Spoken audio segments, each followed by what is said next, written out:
안녕하세요. 즐거운 순간의 박대선입니다.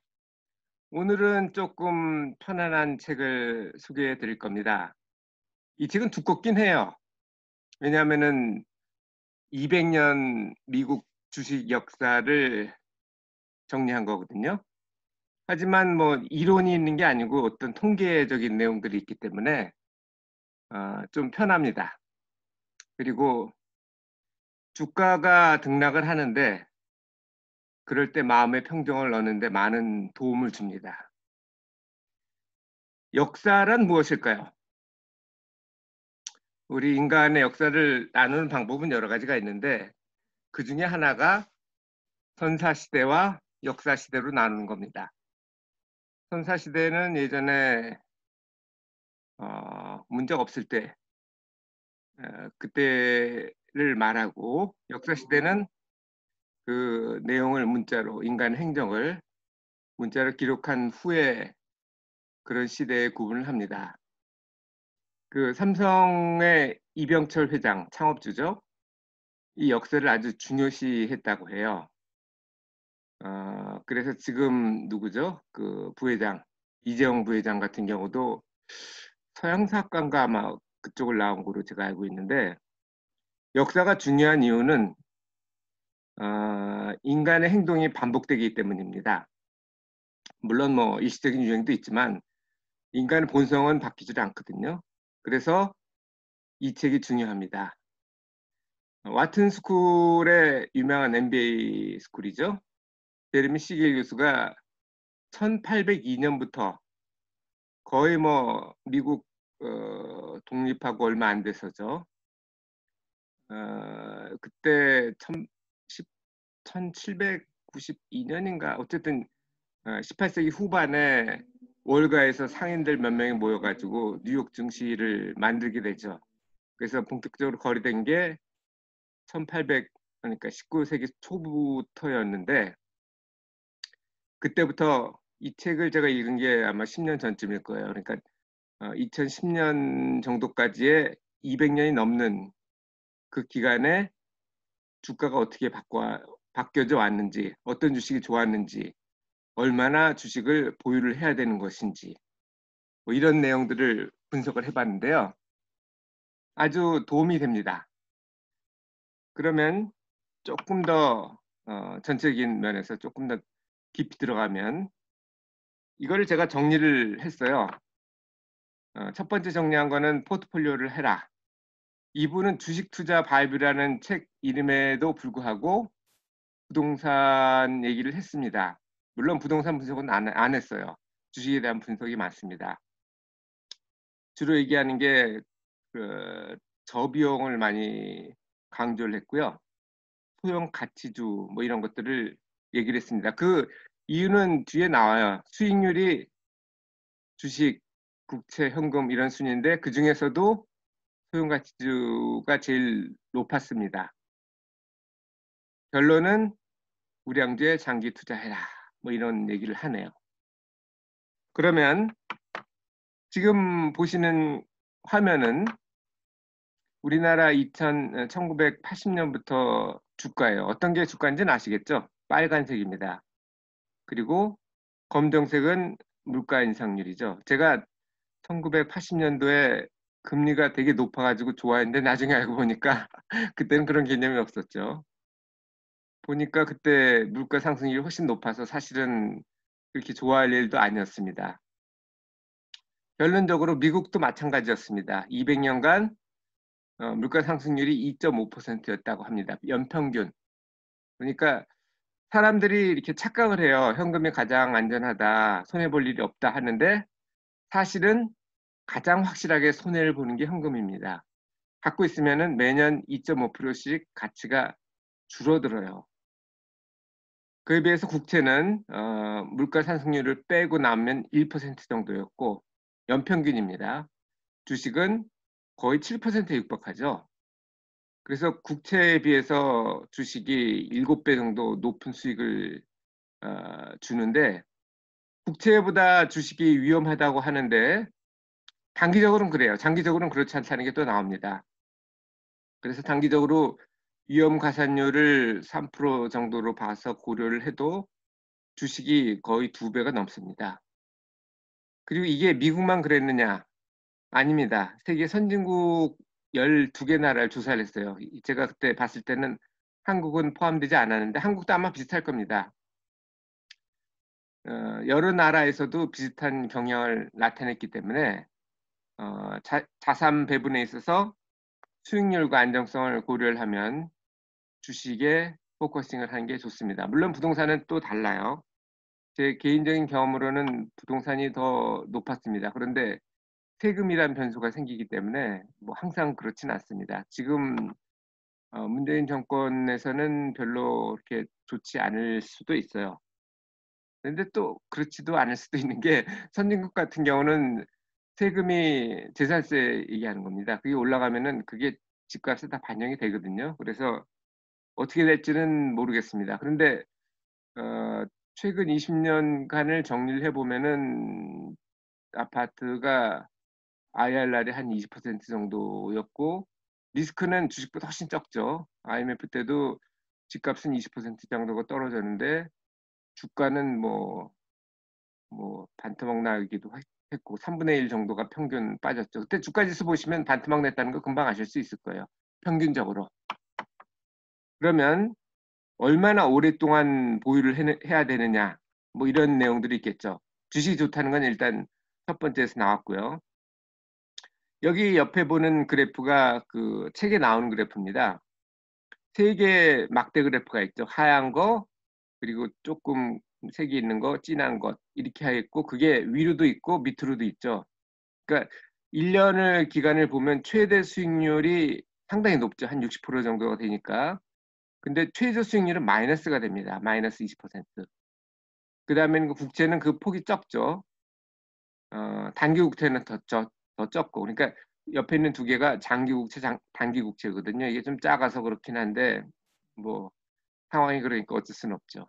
그런데 이것만 보면, 1년만 보면은 국채가 훨씬 더 리스크가 작다. 수익률도 작지만 리스크도 작다. 이게 일반적인 우리가 알고 있는 생각이고, 그렇다고 볼 수도 있는데, 그걸 기간을 넓게 가서 한 20년으로 보시죠. 맨 끝에 있는 게 30년이고, 오른쪽 맨 끝에. 그 옆에 있는 게 20년이 되거든요. 20년이 되면 주식의 최저 수익률은 마이너스가 아닙니다. 플러스죠. 그런데 장기 국채는 그때도 마이너스가 있어요. 30년 돼도 마찬가지입니다. 30년 되면 그 수익률은 더 올라가죠.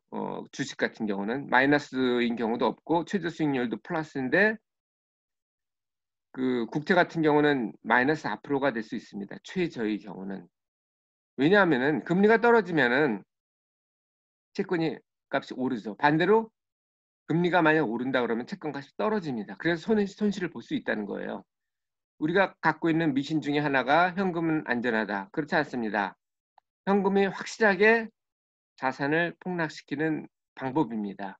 그리고 채권이 안전하다. 단기적으로는 맞습니다. 하지만 장기적으로 보면 주식이 더 안전합니다. 20년 이상이면 주식이 훨씬 더 안전해요. 그래서 저자가 얘기하는 거는 어, 투자 기간이 1년이면 주식 비중은 50%, 그리고 5년, 10년, 30년이 되면 대출을 받아서 116%를 투자를 해야 된다고 합니다. 제가 말하는 이 투자 비율은 부동산 빼고 금융자산 얘기하는 거예요. 그래서 제가 생각했던 방법이 이게 어떻게 하면 좋을 것인가 했을 때 만약 그분이 배당주를 사시고 그 배당 범위가 이자 범위 내에서 대출을 받아 산다면 30년이 가능하겠죠. 그런 방법을 생각을 해봤고요. 그러면 기간별 주식 비중에 대해서 얘기를 했는데 어떤 주식을 해야 되느냐? 여기서 이제 소형 가치주가 나옵니다. 뭐 소형주가 대형주보다 수익률이 높고 배당주가 인덱스보다 높고 저포주가 높다. 뭐 이거는 우리가 다 알고 있는 사실이죠. 물론 세계 질문으로 주식시장을 이기다라는 책에서 보면은 소형주, 대형주 뭐 이런 것들이 계속 이렇게 순환한다고 그랬는데 그분은 그냥 연도별로 최고가 무엇인지 그걸 본 것이고요. 제레미 시겔 교수는 200년 동안 평균을 낸 겁니다. 그래서 오래 갖고 있는다 그러면은 이 사실이 맞습니다. 여기서 보시면 여기서도 그래프가 나오죠. 소형 가치주가 맨 왼쪽에 있는 겁니다. 이거는 그 일반적인 주식 시장의 그 수익률보다 5% 아웃퍼폼하고, 반대로 소형 성장주가 오른쪽 맨 끝에 있는 거거든요. 그거는 마이너스 10%입니다. 이거는 손실을 봤다는 게 아니고 주가 지수가 10%가 올랐다면 하나도 안 올랐다는 뜻이죠. 상대적인 거니까. 그래서 소형 성장주에 비해서 소형 가치주는 15% 정도가 높습니다. 그래서 소형 가치주가 가장 투자할 만하다라는 것이 제레미 시겔 교수의 결론이었고, 그리고 더 좋은 거는 베타도 낮습니다. 성장주, 소형 성장주보다 소형 가치주가 수익률만 높은 게 아니고 베타도 낮습니다. 베타는 아시겠지만 그 변동성이죠. 변동성이 낮다는 거는 일반적으로 안전하다는 걸 이야기합니다. 그러니까 소형 가치주가 소형 성장주에 비해서 수익률만 높은 게 아니고 안정성도 높다라는 겁니다. 그래서 결론으로 뽑아본 것은 간단합니다. 그 아까 처음 얘기한 것처럼 포트폴리오를 해야 됩니다. 항상 세 개의 질문으로 시장을 이기다라는 것은 나오지만 항상 최고 수익률은 변하거든요.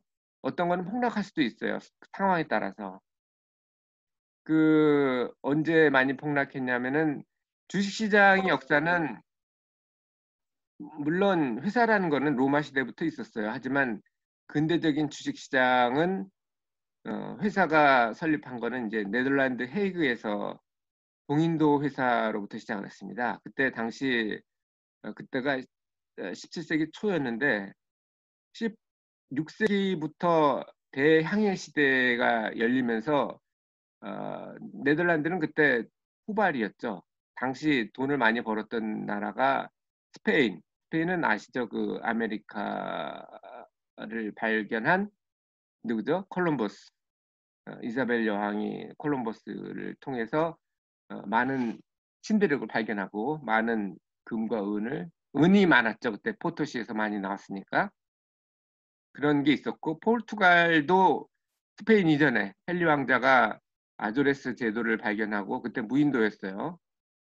그래서 포르투갈이 제일 먼저 나갔고 그 다음에 따라간 게 후발이었던 게 스페인이었어요. 둘이 막 세계를 뭐 전체를, 그러니까 소위 말하는 신대륙을 모든 걸 가지고 싸우기 시작해서 교황이 나눠졌죠. 그 나눠진 경계령이 지금 브라질 쪽, 동쪽은 포르투갈이 하고 서쪽은 스페인이 해라, 이렇게 해서 그 브라질은 포르투갈어를 쓰고 나머지 남미는 스페니시, 뭐 비슷한 말이긴 하지만 알아들을 수 있다고 그래요, 서로. 그랬던 결과가 되고, 그래서 네덜란드에서 했던 게 이 동쪽 그 브라질 동쪽을 이제 동인도라고 하고 서쪽을 서인도라고 그때 불렀거든요. 그러니까 유럽 기준 발상이죠. 유럽 쪽에서 봤을 때 동인도 회사를 세워서 그 후발이니까 포르투갈하고 스페인을 따라잡으려고 하는데 그때 돈이 좀 부족했어요. 그래서 시작한 게 주식회사였습니다. 원래 그 전까지는 회사가 있긴 했어요. 근데 일회성 회사였거든요. 한번 해서 나눠 먹는 거죠. 그 회사를 만들었던 이유는 가장 중요한 게 리스크 회피였어요. 그런데 동인도회사라는 건 기본적으로 무역회사였거든요. 당시 후추값이 금보다 더 비쌌어요. 같은 무게에 비했을 때라는 겁니다. 그래서 많은 돈은 보장이 됐지만 대항시대 초기였기 때문에 이 향해 자체가 지금도 위험해요. 배 타는 거 위험하게 생각하거든요. 생각만큼 위험하진 않습니다. 제가 뭐 타봐서 알지만 하지만 당시는 훨씬 더 위험했을 겁니다. 배가 파산하는 경우도 있었고 그들이 생각했던 미개인들이 공격하는 경우도 있었을 거고 지금처럼 평화로운 교육은 아니었겠죠. 지금도 뭐 막 싸우고 하긴 하지만 어쨌든 그래서 리스크 분산을 위해서 회사를 세웠고 그 바뀐 게 두 가지였어요. 그 전보다 그 헤이그에서 암스테르담에 그 회사를 근대적인 회사의 표시로 보는 이유는 첫 번째는 영구적으로 봤습니다. 그전에는 한 번 해서 향이 끝나고 나면 나눠 갖는 그런 구조였거든요. 근데 이거는 회사, 법인의 영구성이 그때 처음 나왔고 두 번째는 그러다 보니까 처분을 해야 될 거 아니에요. 사람들은 가끔 팔 때도 필요하니까 살 때도 필요하지만 그전 같으면 일회성이기 때문에 그 향이 끝날 때까지만 기다리면 되니까 뭐 1, 2년이면 충분했는데 그 존속 기간이 길어지면 그렇지가 않죠. 중간에 팔아야 되니까 주식 시장이 나옵니다. 그래서 네덜란드의 17세기죠. 17세기 초반에 한 게 근대적인 주식 시장의 역사라고 보는 겁니다. 그에 비해서 어, 뉴욕 증시는 200년이 늦죠. 왜냐하면 그때 독립을 했기 때문에 그렇습니다. 그래서 그동안 발생했던 건 네덜란드의 이제 소위 말하는 다 아실 거예요. 튤립 버블. 튤립 값이 당시 장인, 숙련된 장인의 연봉 10년치를 초과했다고 합니다. 그게 말이 됩니까? 튤립이라는 게 어떤 이익을 주는 게 아니고 예술품과 같은 거죠. 어떤 기쁨을 주는 겁니다. 근데 그 기쁨이라는 게 그렇게 오래 가지 않거든요. 물론 뭐 튤립 뿌리를 다시 또 키울 수는 있긴 하는데 실제적인 어떤 이익을 주는 건 아닙니다. 주식 같은 경우는 다르죠. 주식하고 주식하고 주택하고 다른 점은 주택은 필요한 거예요. 내가 들어가 살 수도 있고 뭐 여러 가지 이유가 있는데 그래서 사는 거지만 주식은 주식이 필요해서 산 게 아닙니다. 다만 거기서 나오는 배당 혹은 배당이 늘어날 것으로 인해서 주가가 오르는 거를 그걸 기대하고 사는 거죠. 그래서 이 버블이 생깁니다. 항상 그 튤립 버블은 확실해서 그랬던 것이고 그 다음으로는 그 말씀드렸죠. 저번에도 사우스시 영국의 사우스시 버블 그리고 프랑스의 미시시피 버블 이렇게 세 가지의 버블이 생겼는데 그거는 지금도 마찬가지입니다. 지금도 계속 버블은 생기고 있어요. 그래서 역사가 중요한 것이고 그래서 이 책을 읽으면 버블이 돼도 안 살 수 있고 반대로 폭락을 해도 팔지 않고 오히려 저가라면 살 수 있는 그런 심리적인 안정을 얻을 수 있습니다. 이 제레미 시게 요시가 포트폴리오로 제안한 거는 세계 100만 장자들의 평균입니다. 부동산이 제일 많았고 주식 채권 순인데 저는 채권은 별로 안 합니다. 왜냐하면은 그 누구죠? 그 피터 린치.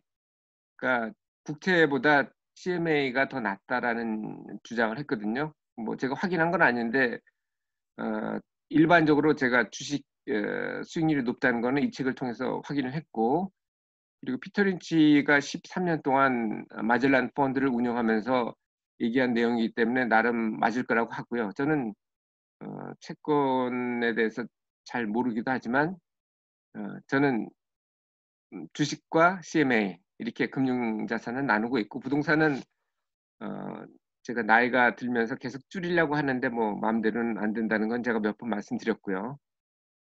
그리고 특히 투자를 한다면 소형 가치주를 하라고 아까 19.6%라고 나왔죠. 소형 가치주를 하는데 그거를 나라를 분산해서 하라고 합니다. 제가 그래서 나라 분산을 어떻게 하는지 한번 찾아봤어요. 그랬더니 국민 총생산은 미국이 1위입니다. 한 25% 정도 되고 중국, 일본 이렇게 내려가거든요. 한국도 궁금해서 찾아보니까 10위예요. 상당히 높죠. 북한은 92 정도에 해당됩니다. 그래도 상당히 높은 편인데 1인당 국민소득으로 하면 상당히 낮은데 인구가 있기 때문에 나름 높은 거고 한국보다 국민소득이 낮지만 국민 총생산은 좀 많은 나라 중에 하나가 인도나 뭐 인도네시아 같은 데죠. 거기는 1인당 국민소득은 낮지만 워낙 인구가 많기 때문에 인도네시아 1억이 넘습니다. 인도가 10억 넘는다는 건 다 아실 거고요.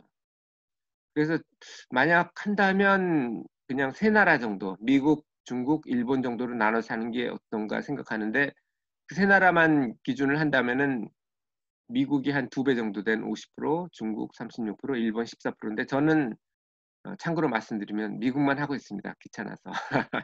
그리고 한국에는 주로 이제 소형 가치주보다는 그냥 배당주 위주로 해서 다우 10 방식으로 하고 있고요.